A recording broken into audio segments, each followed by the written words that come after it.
Hello everyone. This is Benjamin Ramirez. I normally do 15 plus 15 casual. However, in this case, I am not. This it's not considered rapid, which is fine. Before it was classical. I'm going with E4. My normal openings are I'm going to be focusing on either the Evans Gambit, the Sicilian that I've created, which is it looks like that's going to be here. My method is B4.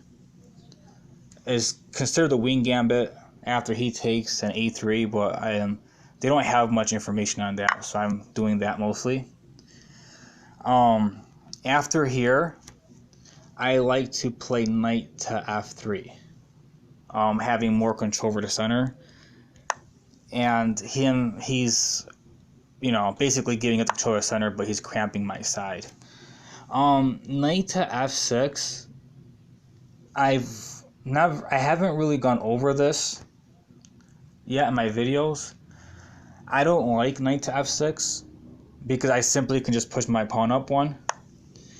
I don't really see it gaining much control over anything. So I'm not sure if it's entirely good or bad. And I can't look at my notes because that would be cheating. But I just don't like it, so I haven't gone over it yet. Can play d4, which seems solid. And c4 are the most, and also a3, I think are I like c4, but because of where his knight is, after c4, if he captures with the pawn, and I capture with my knight, he can capture my knight, and I can capture back, and then my pawns are all displaced. So I don't want to do c4, even though I do like it. I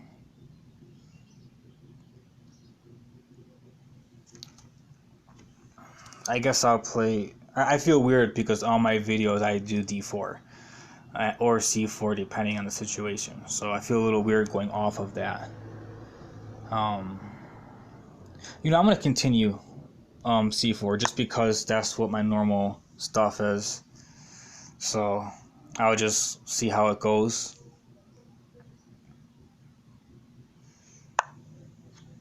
Okay, he moves away. I really expected him to capture with the pawn. I think the pawn capture is the best move for him. I don't know if I want to play d4 or just move up one to push his knight around. I'm going to go for more of a solid structure here and let him make mistakes instead of trying to force something. There's no reason to force anything yet. Just because I feel like he made a mistake doesn't mean I have to have like a winning spectacular move or a way of going about things. I don't see why he'll be fincelling with my pawns like that. From my understanding, that's bad.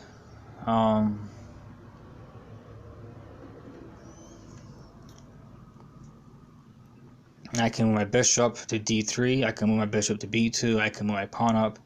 Since I've thought about this already, I might as well just go on and do this, since I've already thought of this. I didn't like it because it's pushing knight around, but if he goes here, I can probably maybe move my bishop to force another move off of him. At some point, I will play a3, that way I can catch with my knight or my bishop if he captures. So that's always available to me. I don't like playing a3 right away. Normally in the games that I've seen, a3 was a move, knight to f3 is my move.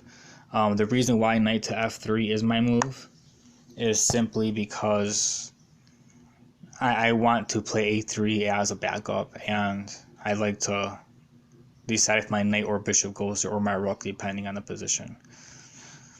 So a3 too soon, I think, it gives it away what you're doing. So, all right, I think he's gonna move his pawn up. I have more space, but I'm down a pawn, and I need to find a way to take advantage of that. I might give up another pawn for more space. It's probably a good idea for me. So I'm going to do this now. I don't want to take too much time thinking. I know 15 minutes seems like a lot for people, but it's not a lot for me.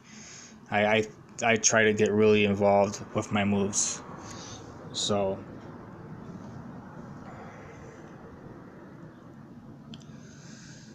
I don't want to take with the bishop because my pawns are blocked in. I think my bishop belongs on the diagonal. I want to keep it on the C1, H6 diagonal.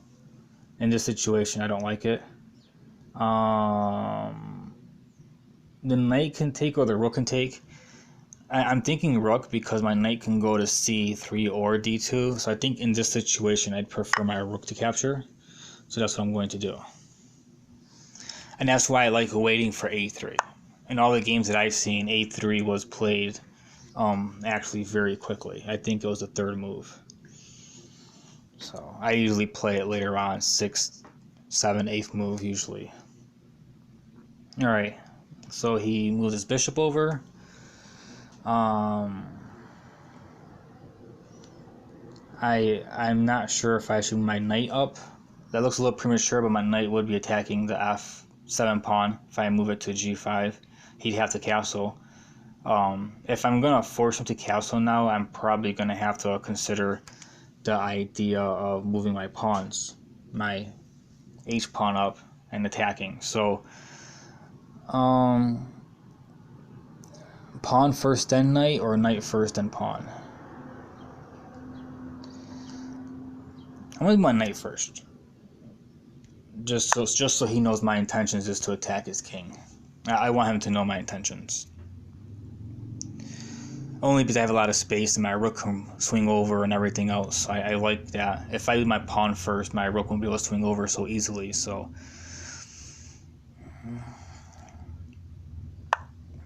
but usually this opening does very well for me, and I am starting to make videos on it. So I am happy with the videos that I've been making. So, I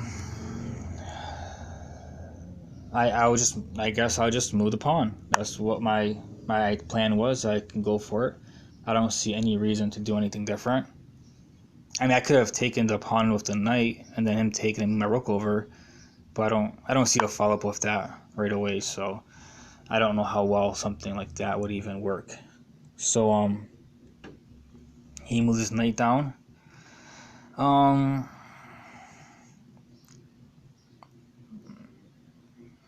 It looks like he's kind of blocking my attack a little bit against his F7 square and developing, but the F7 square isn't my target anymore. My target is the king side. I think I should simply push my queen and rook getting involved. If he takes it, I can take off my queen, and so I'm going to move my pawn up because I believe that is the best way to attack the king side.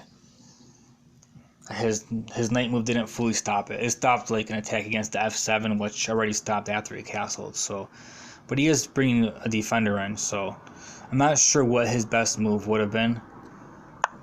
But that's basically all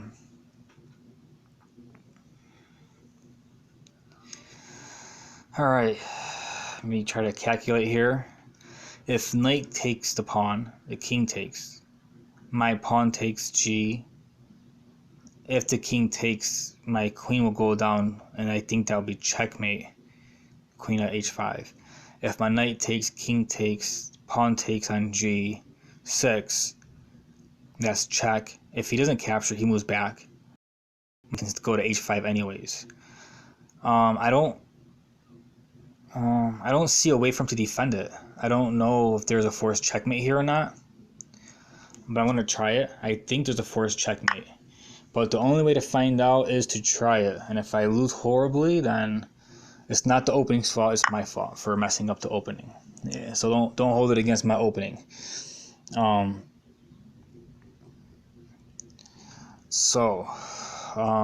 takes is the plan. Now let's see if I get my checkmate like I believe I will. If he captures, it's checkmate. If he goes back, I believe it's still checkmate. And he captured. So after he captured, I believe that's checkmate right now. Yep.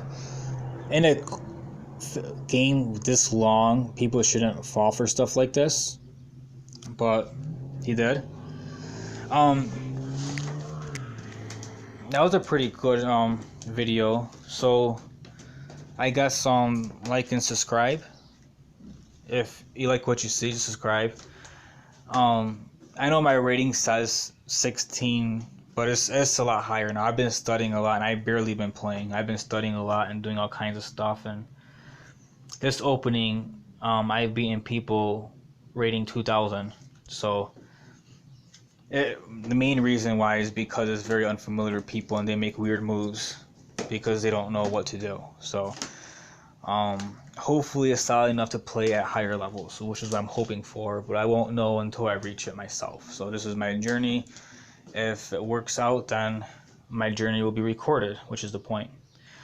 So this is my 17th video, Wing Gambit. I'm going to put down Ramirez variation since I'm, Alright, thank you for your time.